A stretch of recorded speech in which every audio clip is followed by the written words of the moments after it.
Bien, la última sesión la terminamos introduciendo las expresiones match with,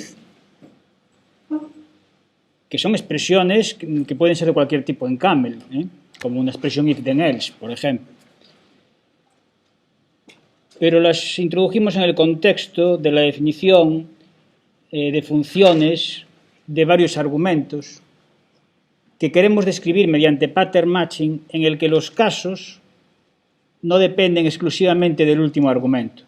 Y ahí es especialmente útil porque resulta cómodo escribirlo así en vez de utilizar anidamiento de frases function. Puse un ejemplo, terminamos con él, que era la definición de la función append del módulo list. Primero la definí, creo que está todavía aquí,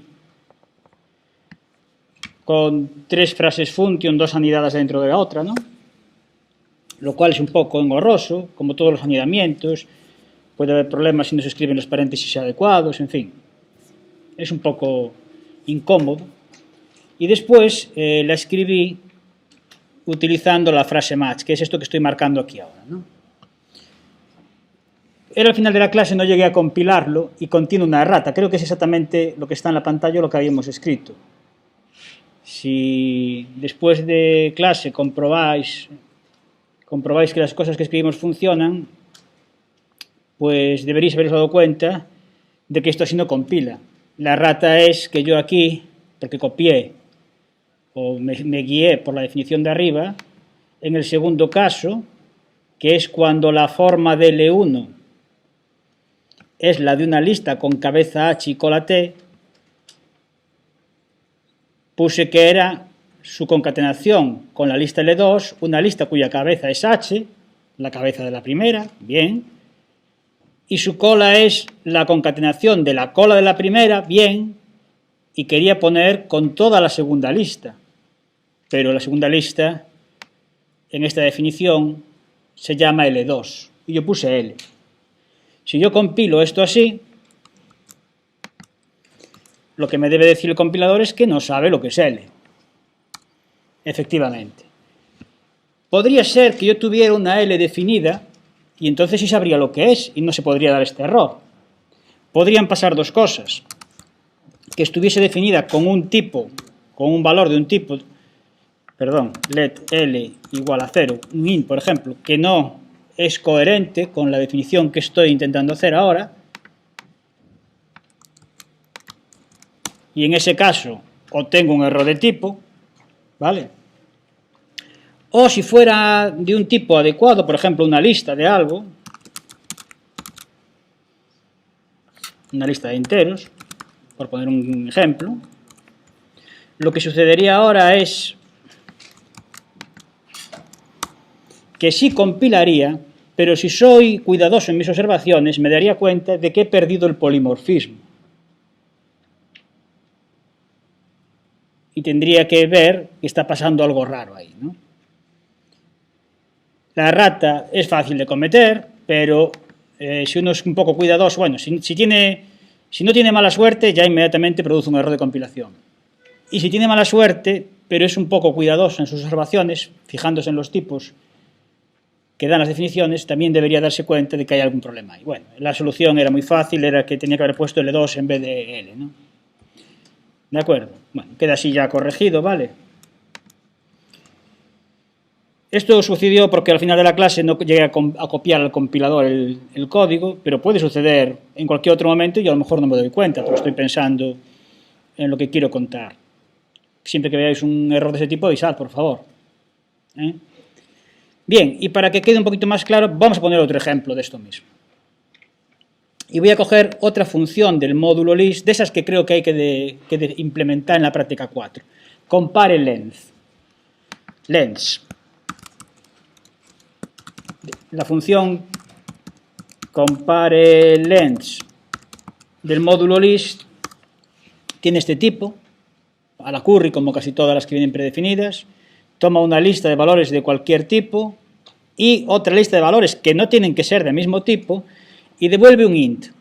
Lo que hace compare length es compara las longitudes de las dos listas. Si tiene la misma longitud, devuelve 0. Si es mayor la primera, esto nunca me acuerdo bien, creo que devuelve un valor positivo, que al final siempre es 1, pero lo comprobamos ahora. Y si es más larga la segunda, devuelve un valor negativo, que al final siempre es menos 1.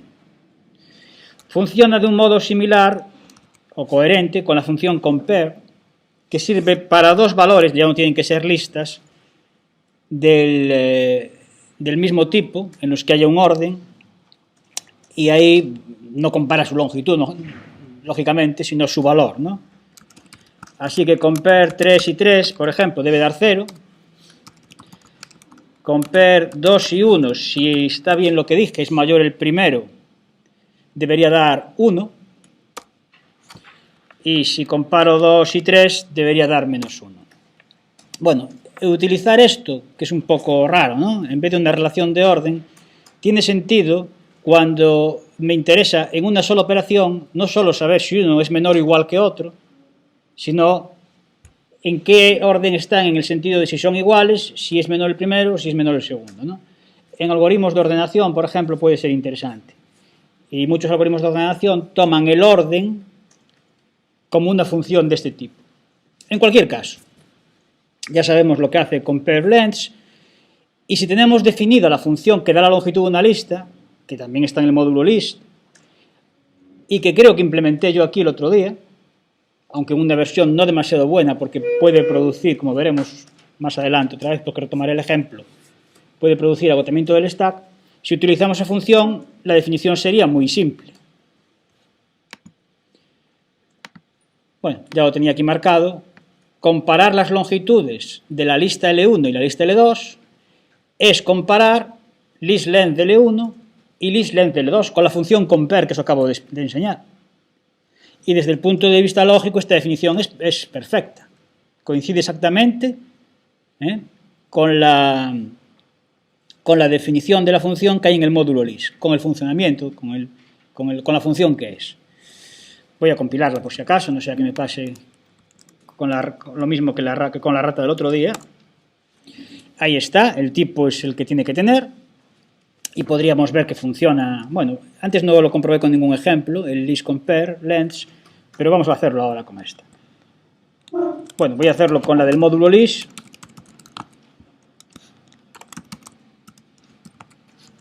Dos listas cualesquiera, voy a ponerlas, no tienen por qué ser del mismo tipo, pero yo aquí, para no pensar mucho el ejemplo, voy a poner dos listas de enteros, o si queréis, bueno, sí, dos listas de enteros, 2 y 3. Aquí debería devolver 0, si es como dijimos antes, efectivamente. Si es más larga la segunda, dijimos que menos 1. Si es más larga la primera, dijimos que 1. No compara las listas, sino su longitud. Bueno, la función que acabo de implementar, que acabo de definir yo, debería comportarse exactamente igual. Efectivamente, en listas de la misma longitud, que no son iguales, 0, ya digo que ni siquiera tendrían que ser del mismo tipo. Si es más larga la primera, 1, y si la más larga era la segunda, menos 1. Funciona exactamente igual. Bien, sin embargo, quizás no sea la manera más inteligente de hacerlo, porque estamos haciendo ahí un esfuerzo innecesario, o estamos haciéndole hacer a la máquina un esfuerzo innecesario cada vez que aplicamos la función. Es un error muy común en muchas definiciones que trabajan con listas, utilizar innecesariamente la función que da la longitud de las listas. Lo vemos en muchos ejercicios. Contar los elementos de una lista es una operación costosa. Esto no es como saber cuántos elementos tiene un array, un arreglo, que normalmente es un dato que está almacenado en algún sitio y es de rápido y de fácil acceso. Saber los elementos que tiene una lista significa contarlos, y esto, si la lista es larga, pues evidentemente es costoso.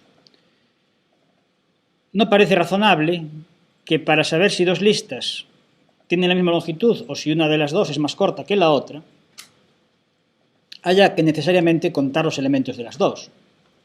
Pensad que una de ellas es vacía y otra tiene muchos elementos, los que queráis, 1 millón, 10 millones, 100 millones. Desde luego, si tuvierais que hacerlo a mano, no lo haríais así, no contaríais las dos listas. Desde el momento en que veis que una es vacía y la otra no, ya sabéis cuál es la más corta. A nadie se le ocurriría después de esto ponerse a contar los elementos de la lista que tiene 1.000.000. Sin embargo, si hacemos esta definición, cuando lo apliquemos, la máquina es lo que tendrá que hacer. Me seguís, ¿verdad? Entonces, desde el punto de vista lógico, formal, la definición es correcta. Desde el punto de vista de la eficiencia, es poco aceptable. ¿Cómo podíamos hacer una definición mejor en ese sentido? Bueno, pues distinguiendo los casos, esto de que si una es vacía o si es la otra, pues ya no hay que contar los elementos de la que no es vacía. Lo voy a hacer de forma recursiva. Bueno, ya lo tengo escrito. Entonces vamos a ahorrar tiempo porque yo creo que se entenderá bien. Normalmente lo suelo escribir, pero bueno, esto es tan sencillo que... Bien, la definición es recursiva, letrec, el nombre conservo el mismo, y ahora digo que es la función. Recordad que esto tiene un tipo a la curry, por tanto, el argumento, propiamente dicho, de compareLength es la primera lista de las dos que comparo. Y para la primera lista tengo dos casos, como casi siempre, ¿verdad? Que sea vacía o que tenga cabeza y cola. En cada uno de esos casos, al aplicar compareLength a la primera lista, aún me da una función que se aplicará a la segunda lista y me dirá, con ese convenio de 0, 1 y menos 1, cuál de las dos me indicará cuál de las dos es mayor, en longitud. Bien, caso de que la primera lista sea vacía.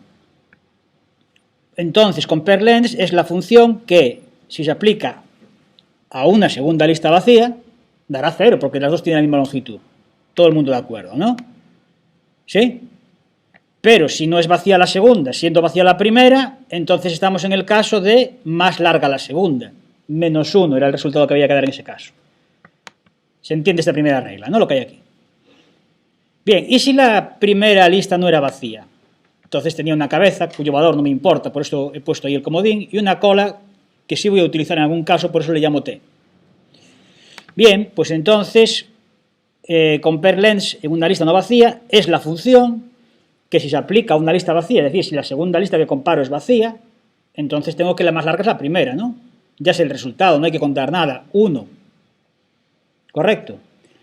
Ahora bien, si no es vacía la primera ni vacía la segunda, entonces, ¿qué tengo que hacer? Pues tengo que seguir mirando.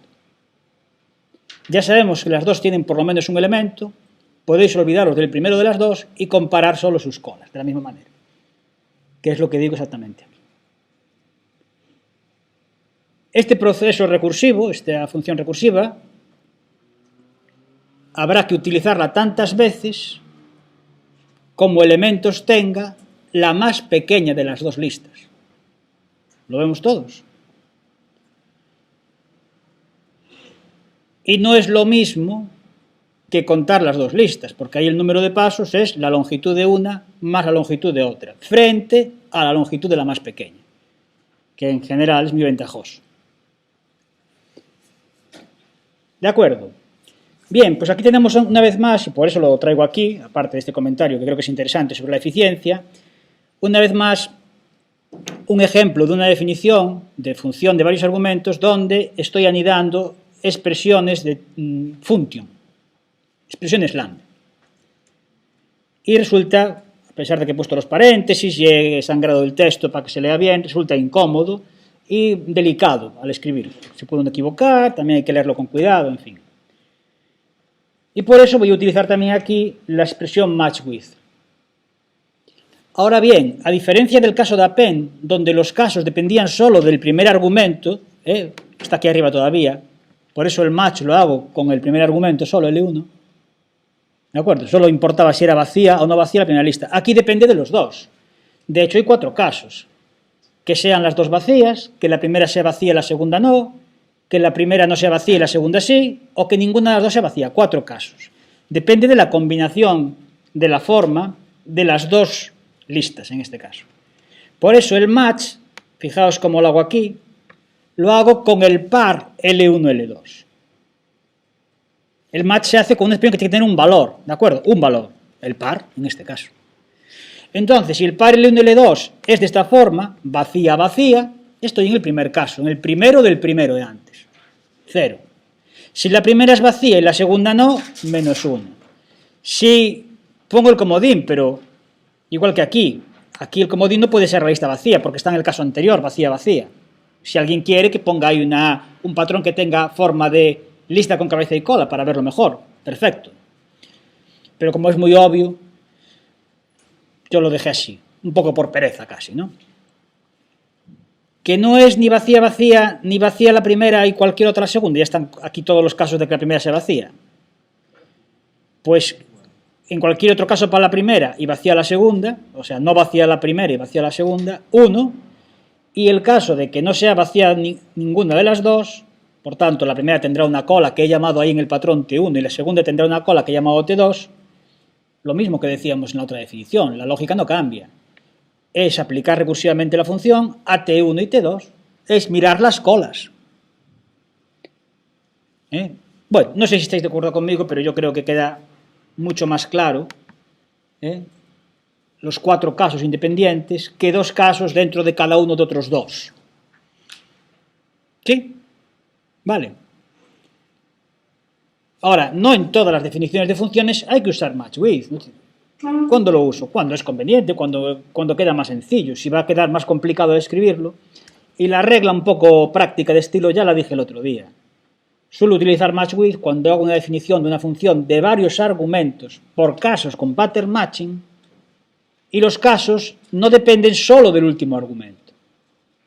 Si dependen de un argumento que no es el último, voy a tener que anidar frases function ya. Por eso recurro a esto. Recurro si quiero. No estáis obligados a hacerlo. Ahora sí, estáis obligados a saber leerlo. ¿Vale? Y yo creo que enseguida lo usaréis porque, bueno, tan cómodo es que hay gente que lo acaba usando siempre y tampoco es de lo que se trata. ¿Vale? Es como lo que se acostumbra a usar el coche y después para cruzar la calle coge el coche. No, tampoco tiene sentido. A lo mejor tienes que aparcar más lejos, fue más costoso. Vale. Bien. Bueno, yo creo que es suficiente. Esto os va a ser bastante útil cuando escribáis las implementaciones de la práctica 4. E incluso si alguno no terminó la 3, pues también puede utilizar las frases match with, ahora que las hemos visto. No serían necesarias, pero se escribe más cómodamente muchas cosas. ¿De acuerdo? Bien, entonces vamos a volver a dejar un momento el match with, aunque seguiremos ya usándolo a partir de ahora, sin mayor problema. Si hay algo que no se entienda, me paráis, como siempre, me preguntáis. Vamos a retomar un problema importante que hemos ido viendo que aparece continuamente cuando hacemos definiciones recursivas. El tema del riesgo del agotamiento de la pila de recursividad. Y ya hemos visto en varios ejemplos que hay definiciones recursivas que tienen este problema y otras que no.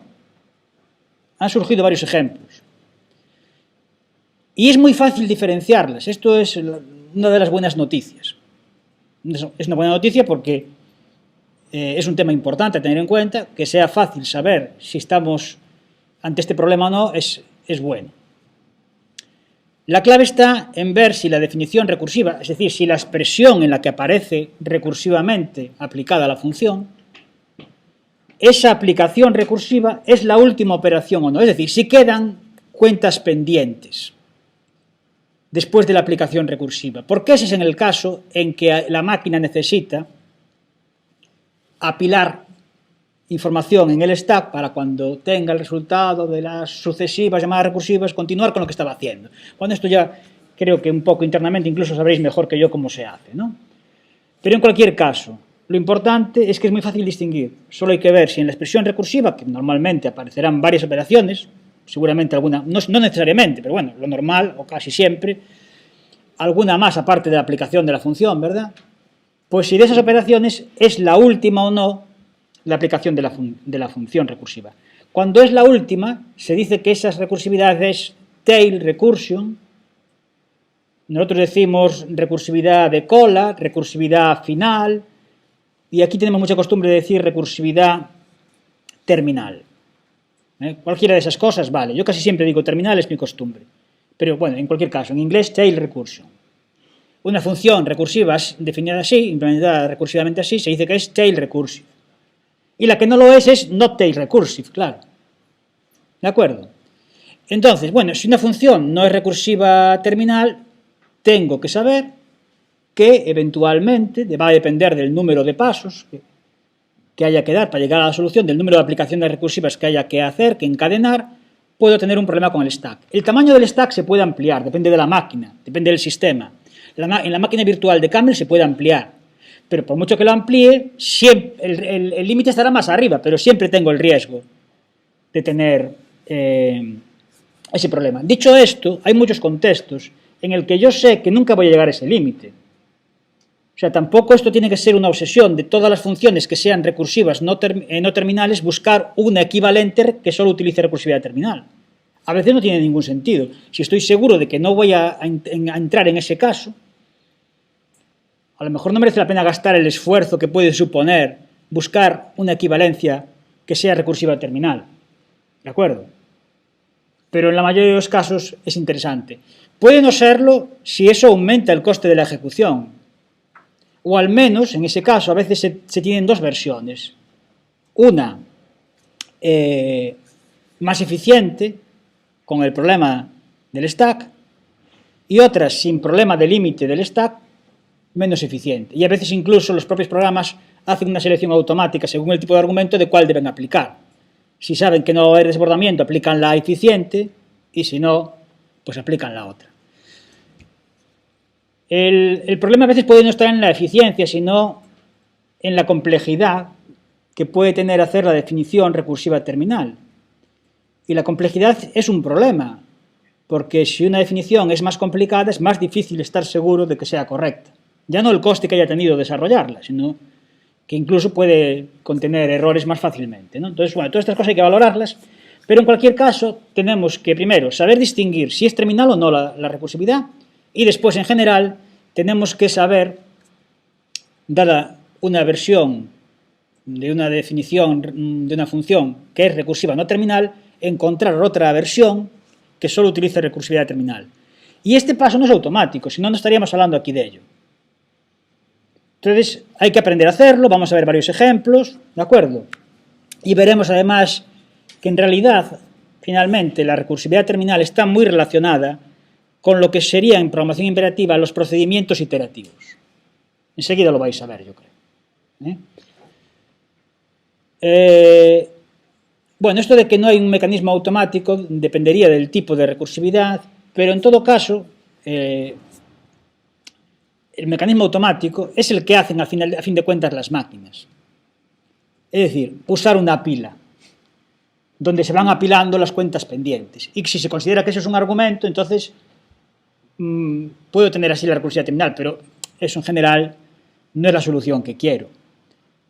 Pues la puedo hacer siempre, sí, pero entonces lo que estoy haciendo, y a veces puede interesar, es trasladar el problema de ocupación de espacio en el stack a otro sitio, donde, bueno, también podría haber un límite de espacio, esto ya depende, ¿no?, de la máquina, o si no, también corre un peligro, que es por esto por lo que suele estar limitado el espacio para la recursividad, porque es muy fácil hacer un procedimiento recursivo que se coma toda la memoria, si no. Bueno, vamos a verlo como ejemplo. Primero quiero recordar algunos ejemplos que ya vimos para poner de manifiesto, efectivamente, aunque ya lo hemos ido comentando, lo fácil que es distinguir la recursividad terminal de la que no lo es. En algún momento puse este ejemplo de la definición de una función quo que da el cociente de la división entera y que lo hacía con un algoritmo bastante naif, que es el de coger el dividendo y mientras sea no menor que el divisor, irle restando el divisor, ir repartiendo, que es como se divide en realidad, ¿no?, desde el punto de vista más primitivo. Entonces decía esta definición que el cociente de dividir x por y, si x es menor que y, es 0, porque no da para 1, ¿verdad? ¿Recordáis lo que es la división entera? Bien. Y si no, pues es 1 más lo que dé al dividir x menos y, he dado un reparto ya, una vuelta, entre y. ¿Sí? Bien, bueno, esto para no negativos, en fin, las cosas que habría que decirle. Lo que nos interesa aquí, la expresión donde aparece la recursividad. Estoy definiendo la función quo y donde la aplico en la definición es a eso, en esa expresión que he marcado ahí. Ahí hay 3 operaciones, al menos. una resta de enteros, x menos y, la aplicación de la función quo a sus argumentos, x menos y e y, y una suma, esa es 1 más. ¿En qué orden se hacen? Esto hay que saber, lo único que hay que saber hacer es saber leer las expresiones, conocer las prioridades de los operadores. Y entonces vosotros sabéis que aquí primero hay que restar x menos y, después cuando se tenga restado x menos y se puede aplicar quo a eso y ahí, y por último es cuando se le suma 1 a lo que dé el quo. ¿La aplicación recursiva aquí es lo último? No, no es lo primero tampoco, pero no es lo último, que es lo que me interesa. Lo último que es sumar 1. Por tanto, no es terminal y puede provocar el agotamiento del stack. Si os fijáis cómo con esta definición se calcula, por ejemplo, lo tengo ahí escrito, el cociente de dividir 17 entre 3, aplicando simplemente la definición de forma mecánica, vais viendo como ahí en cada paso, cada flecha de esa significa una aplicación recursiva, ¿vale? De la función quo. En cada uno de esos pasos van quedando más cuentas pendientes que desde el punto de vista del alto nivel, digamos, podéis pensar qué es lo que ocupa el stack. Ese 1 más, 1 más, 1 más que queda pendiente es lo que está obligándome de alguna manera a irlo anotando en algún sitio, y eso ocupa el espacio. No hay que pensar ya en cómo se implementa realmente la pila de recursividad. Nos llega a este nivel. ¿De acuerdo? Sin embargo, la función que daba el resto, que era muy similar, aquí le llamé, y en su momento creo que le llamé rem, de remainder,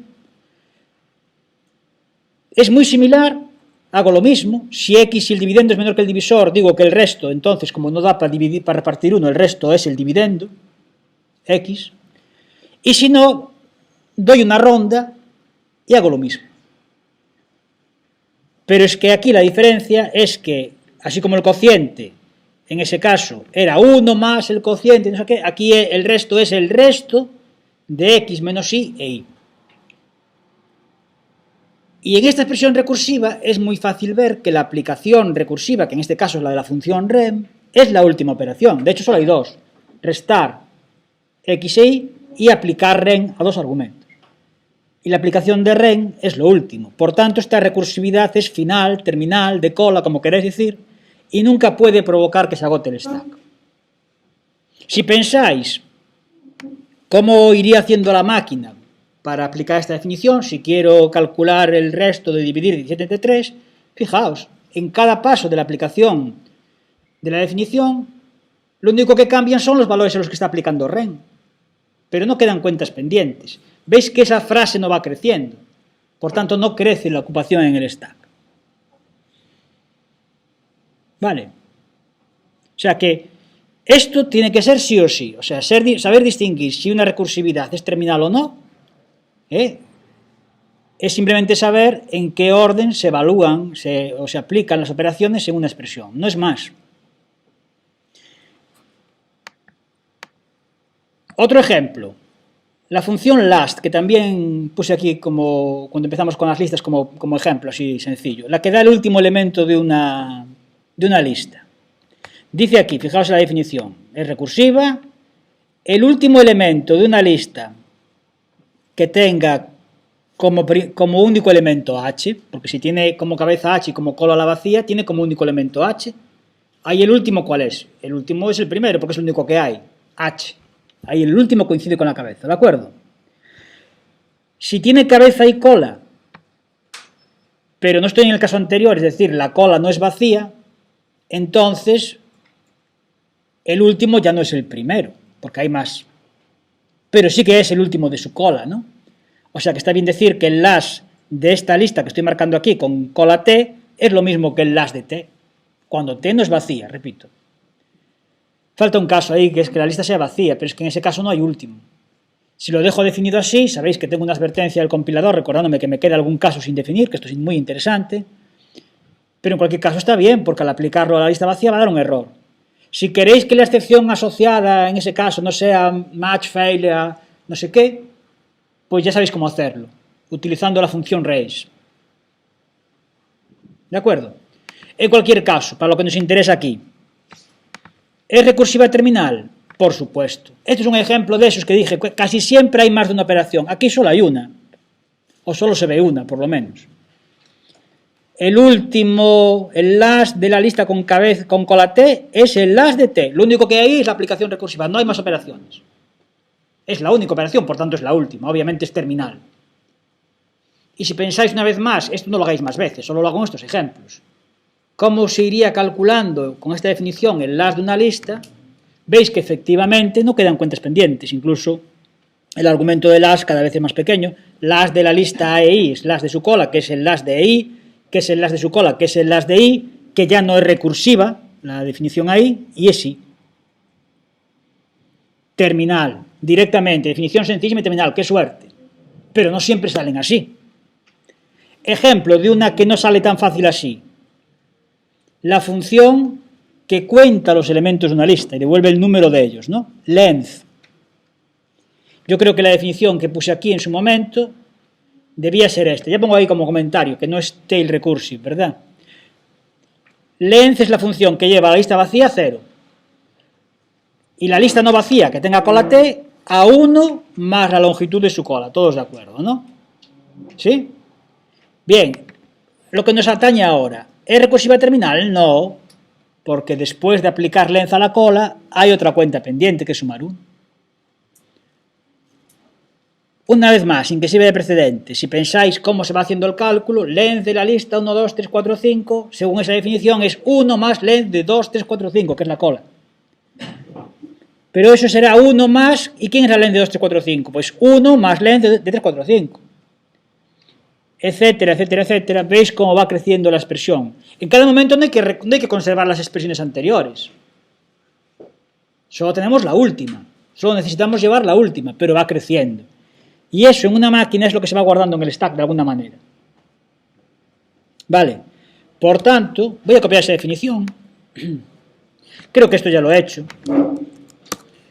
Y voy a aplicar una lista grande para ver que efectivamente tengo ese problema de eventual agotamiento del stack, ¿no?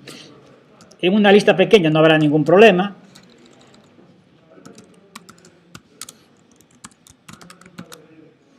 Esta lista tiene 3 elementos, efectivamente, pero una lista grande sí. ¿De dónde puedo sacar una lista grande? Ya hice aquí un ejemplo. Con la función listinit es muy fácil. Bueno, creo que tengo aquí ya un ejemplo. Big L. Una lista de 300.000 elementos. ¿Por qué pongo 300.000? Porque yo conozco la máquina virtual de Camel y sé que en su configuración por defecto, pues entre 250 y 300.000 pasos recursivos simples son los que se pueden enlazar sin que se agote el stack. No sé si son 270, pero bueno, sé que con 300.000 ya me voy a pasar. Como para aplicar length, el número de aplicaciones que hay que dar recursivas, es muy fácil pensarlo esto, es el número de elementos de la lista, básicamente. O quizás el número -1, no sé. ¿No? Pero bueno, básicamente el número de elementos de la lista. Cojo una lista con 300.000. Listinit aplicado a 300.000 y con esta función, ¿qué lista me va a dar? A ver si os acordáis de listinit. Listinit devuelve una lista con los elementos que indica el primer argumento y cada uno de ellos va a ser lo que valga la función, que es el segundo argumento, en 0, 1, 2, 3, es la función de identidad, o sea que va a ser la lista 0, 1, 2, 3 hasta el 299.999. ¿De acuerdo? Vamos a introducirlo en el compilador, lo ejecutamos, ahí tenemos una lista grande. Si aplico mi función length a esa lista, pues sucede lo que esperaba. Stack Overflow. Sin embargo, la función length que está definida en el módulo list no tiene ningún problema en saber la longitud de esa lista. O sea, que no está implementada de esta misma forma. ¿De acuerdo? Y de hecho veis que es bastante rápida, porque bueno, al final contar, 300.000 pasos básicos que suponen sumar 1 al final cada vez, pues para una máquina hoy no es excesivo trabajo esto, se hace en mucho menos de un segundo, ¿no? Veremos que es muy fácil encontrar una versión recursiva terminal de la implementación de length, que además eso no penaliza el tiempo de ejecución, por lo cual es muy lógico que en el módulo list esté implementado de esa manera, aunque no sea tan sencillo como la definición directa que hemos hecho nosotros. Pero desde luego, si no es costoso, pues es muy razonable que sea así, porque querré saber la longitud de listas que pueden ser mucho más grandes que esto, ¿no? Bien, ¿cuál es la idea aquí? Aquí la idea más sencilla puede ser fijarse en lo siguiente. ¿Qué cuentas van quedando pendientes en los pasos de aplicación de length? Esa es 1 más, 1 más, 1 más, ¿no? Sí. Que al final, fijaos, que al final se suman 1 a lo último que dé length, que es 0, después se suman hacia atrás, digamos, aquí, de derecha a izquierda, ¿verdad? Pero nosotros que sabemos mucha matemática sabemos que la suma es asociativa. Entonces va a dar igual si lo sumo al final que si lo sumo de izquierda a derecha, y lo voy haciendo desde el principio. Quiero decir, fijaos lo que he puesto aquí como comentario. Vamos a hacer un poquito más ancho esto. Bien, en el primer paso no tengo nada sumado. 0 llevo sumado, que es el neutro de la suma. Y tengo todavía que contar todos los elementos de la lista. Lo pongo ahí en ese comentario. Lo que llevo sumado y lo que me falta por contar. ¿Sí? En el siguiente paso, ese 1, bueno, ese 1 ya no está, no tiene otros unos que haya que sumar todavía, pero bueno, es lo que llevo contado, ¿no? 1. Y los que me faltan por contar son los de la lista 2, 3, 4, 5. En el siguiente paso, que ya tendría estas dos cuentas pendientes, 1 más 1, como sé que la suma asociativa puedo llevarlas hechas y decir que llevo contados 2 y que me falta por contar 3, 4, 5. Etcétera, etcétera, etcétera. En el tercer paso llevo contados 3, que simplemente es uno más que en el paso anterior. Fijaos que de estos dos valores que llevo aquí, en cada paso, ¿qué sucede? El primer valor, que son los que llevo contados, se incrementa en 1, muy fácil, ¿no? Que es una de esas sumas que va surgiendo ahí. Y el segundo valor que llevo, que es la lista de lo que me queda, la lista que me queda por contar, digamos así, es la cola de la anterior. Al final llega un momento en que la lista de los que me queda por contar ya es vacía, no me falta nada. Bueno, pues lo que llevo sumado es la longitud de la lista. Esto lo entendéis todos. Esto que está aquí a la derecha, yo creo que recordará perfectamente a esos procesos iterativos que estáis acostumbrados a realizar en programación imperativa, seguramente con dos variables o cosas así, ¿no? Incluso podríamos darle nombres así populares. El primero de esos dos valores podría ser el acumulador, que al final del proceso va a ser el resultado que estoy buscando, por el medio es un resultado parcial, digamos, y el de la derecha podríamos llamarle contador, en el sentido de que cuenta lo que falta para acabar, me indica lo que falta para acabar. ¿Sí? En este caso, los elementos de la lista que aún no he contado. Seguís el razonamiento, ¿no? Bueno, pues esto se puede implementar, este mecanismo que hay ahora dibujado aquí a la derecha, en estos comentarios, este mecanismo realmente es un mecanismo totalmente repetitivo, siempre se hace lo mismo, hasta llegar a un caso en el que el segundo de esos dos valores sea la lista vacía, entonces ya hemos terminado, ¿sí? Y se puede implementar sin ningún problema como una función recursiva. Y sin necesidad de variables. Es una función recursiva que lleva esos dos valores en cada paso hasta el final.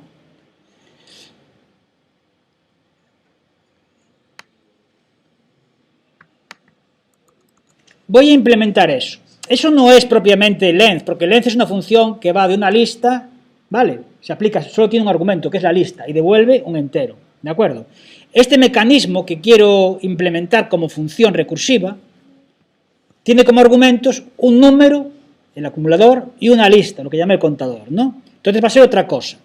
Como lo quiero utilizar para el final, de esta forma, calcular la longitud, no me interesa por sí mismo, digamos, le he puesto un nombre así un poco aux, le he llamado, de auxiliar, ¿no? Es un mecanismo que me va a ayudar a implementar length sin utilizar recursividad no terminal. Bien, este aus es una función que trabaja con dos valores, un entero y una lista, ¿vale? Podéis ponerlos como os dé la gana, porque esto es para uso interno. Puede ser a la curry, entonces puede ser de int en alpha list, al final va a dar un int. Puede ser de int en alpha list en int, puede ser de alpha list en int, al revés, en un orden contrario. Puede ser como un par de int por alpha list en int, como cada uno le guste más implementarlo, ¿vale? Yo ya estoy muy acostumbrado a hacerlo a la curry, entonces me gusta así. Como los casos van a ser según como sea la lista, si es vacía o no, porque si es vacía no va a ser recursivo, y en el otro caso sí, pues ya pongo la lista como último argumento, pero eso lo hago yo porque quiero, porque estoy acostumbrado, porque así me es muy fácil definirlo incluso sin usar la frase match. Y entonces digo que aux, que va a ser una función de dos argumentos, es la función que se aplica a un i, que va a ser el primero de estos valores siempre. Y ahora la una función que aplicada a una lista, que va a ser el segundo de esos valores en cada caso, hace lo siguiente, o devuelve lo siguiente. Si la lista es vacía, cuando la lista es vacía ya tenía el resultado, era el número. Y, primera regla, describe bien la finalización del proceso ese, ¿verdad? Segunda regla, que la lista no sea vacía. Entonces hay que seguir haciendo lo mismo, es decir, seguir aplicando a aux. Pero en vez de con el i que tenía y con la lista que tenía, con i más 1 y con su cola. Lo vemos todos esto. ¿Sí? Bueno, vamos a compilarlo. Y mientras lo compilo también, que no lo haya visto todavía, que lo vaya pensando, y si no también lo puede pensar después. De int en alpha listen int, si aplico aux, por ejemplo, a 3 y la lista vacía, me da 3. Si le aplico aux a 1 y una lista con un valor, me da 2. Si aplico aux a 1 y una lista con dos valores, me da 3. Al final, aux, ¿qué hace? Si os fijáis bien, si lo pensáis, lo que hace es suma al primer valor, al acumulador, el número de elementos de la lista. Por eso, si yo lo aplico a 0 y una lista, lo que me devuelve es 0 más el número de elementos de la lista, y me interesa poner ahí el 0 porque es el neutro de la suma, o sea, el número de elementos de la lista. ¿Sí? Por tanto, yo podría decir para cualquier lista que longitud de la lista L es lo que valga este mecanismo aux en 0 y L. Hombre, la definición de length ya vemos que es un poco más compleja. He tenido que definir otra función, a la que he llamado aux, para, utilizando esa, definir length indirectamente, ¿no? Bueno, la definición de length ahora directamente no es recursiva, ya, ahí no hay problema de... No lo es directamente, indirectamente sí, porque utiliza una función que tiene una implementación recursiva, que es aux. Pero fijaros la recursividad en aux. Está aquí, ¿verdad? ¿Sí? ¿Y es terminal o no terminal? Decídmelo ya vosotros. Es terminal. Lo último es aplicar aux. Se suma 1 a la i, se coge la cola de la lista y se aplica aux por último esas dos cosas. Terminal. No va a haber ningún problema. Vamos a comprobarlo. Vamos a terminar. No vaya a ser que me quede con alguna rata por ahí como otras veces. ¿Sí? Pues ahora length de la lista esa que llamé antes big L, 300.000, sin ningún problema. Vale, normalmente yo no escribiría esto así, la definición de aux previamente a la definición de length. Bueno, posteriormente no puedo hacerlo, porque entonces no puedo utilizarla, ¿vale? Pero no lo daría previamente porque no me interesa que quede esa definición ahí accesible para nada. Que yo vaya a pensar después que esta función aux la quería para algo. No, solo la quiero para usar en la definición de length. Por eso lo más adecuado desde el punto de vista del estilo de la programación es que esa definición sea local a la definición de length. Entonces lo escribiría así. Es lo mismo, solo que la definición de aux ahora está dentro de la definición de length, localmente. La longitud de L es, y ahora hago la definición local. Bueno, esto escrito exactamente así puede tener una pequeña penalización. Si yo voy a aplicar muchas veces length, cada vez que lo aplique, se va a definir la función aux, siendo siempre la misma. Vale. Algo un poquito más correcto desde ese punto de vista, aunque esto realmente no es que sea un coste, pero bueno, siempre estamos ahí en que no hay que escribir las cosas de modo que supongan costos innecesarios, ¿no? Se podría escribir de la siguiente manera. Podría decir que length, aún no he dicho que es una función, ¿no? Y para definir length, que voy a decir más adelante que es una función, voy a hacer una definición local, la de aux. Ya la copio. ¿Sí? Cuidado, porque antes estaba diciendo quién era length de L. Length de L es lo que dé aus en 0 y L. Pero ahora estoy diciendo quién es length. ¿Y quién es length? Length es la función que lleva cada L a aux de 0 en L. Es lo mismo que antes, solo que ahora la definición de aux se hace solo una vez, cuando defino length.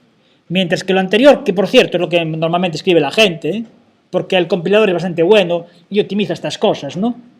Pero no tendría por qué serlo. En la anterior se define aux cada vez que se aplica length a un L, es diferente. El resultado es el mismo. Pero como me he dado cuenta que la función aux es siempre la misma, que no depende de L, lo puedo hacer así. Y es un poquito mejor. No siempre puedo hacer esto, porque a veces puede ser que la función aux dependa del argumento de length. Entonces no puedo hacerlo hasta que tengo el argumento, ¿vale? Enseguida veremos ejemplos. Bueno, hoy quizás no convenga que veamos más ejemplos. Esto hay que asimilarlo bien.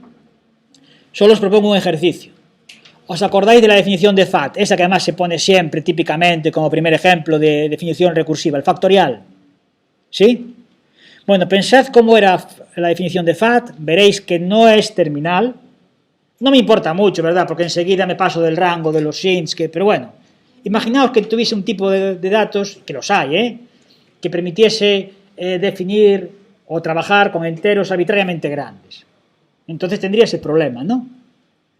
Bien, en cualquier caso, es un ejercicio estupendo intentar buscar, como he hecho ahora yo con length, una implementación, seguramente con una función auxiliar, de fact que no tenga el problema de la recursividad no terminal. Y la clave ahí es ver que las cuentas que van quedando pendientes, en un factorial de 4 es 4 por el factorial de 3, que es 4 por 3 por el factorial de 2, esas cuentas también se pueden ir haciendo y pueden ir en un acumulador, porque el producto también es asociativo. ¿Por qué no voy a ir multiplicando ya 4 por 3 y simplemente me hace falta saber cuánto llevo multiplicado y en qué número voy? Es un ejercicio estupendo para comprobar que se ha entendido lo que acabamos de ver. Por eso os recomiendo encarecidamente que lo intentéis vosotros. ¿De acuerdo? Y creo que por hoy vamos a dejarlo aquí.